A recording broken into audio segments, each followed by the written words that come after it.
नमस्कार, टीव्ही9 मराठीमध्ये आपलं स्वागत। मी प्रज्ञा आणि आपणा सर्वांना धुळवडीच्या खूप साऱ्या शुभेच्छा। आणि आता पाहणार आहोत अर्थातच लोकसभेसंदर्भातल्या महत्त्वाच्या बातम्या रणसंग्राममधून।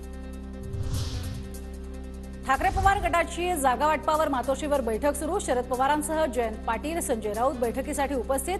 5 वाजल्यापासून बैठकीला सुरुवात। शिंदे गटाच्या उमेदवारांची यादी उद्या येणार। खासदार संजय मंडलिक यांची माहिती।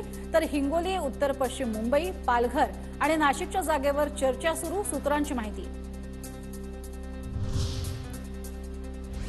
5 पेक्षा जास्त जागा लढवण्यावर अजित पवार गट ठाम। 28 मार्चला अजित पवार गटाची अर्थातच जागा वाटपासंदर्भात माहिती समोर येणार। सूत्रांची माहिती।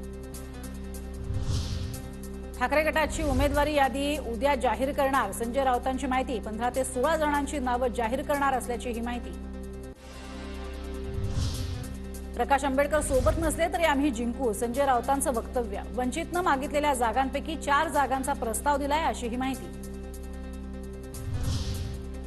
जिकडे खायला मिळेल तिकडे जातात, त्यांच्याकडे कुठलीही विचारधारा नाही। काही दिवस आधी महाविकास आघाडीत येण्यासाठी धडपड सुरू होती। संजय राऊतांचा महादेव जानकरांवर निशाणा। अंतर्गत मतभेद बाजूला ठेवून महायुतीचं काम करा। बारामती अहमदनगरबाबत झालेल्या बैठकीत फडणवीसांच्या सूचना। महायुतीच्या उमेदवार विजयी होईल एवढंच बघा, बाकी सगळं बाजूला ठेवा असंही विधान।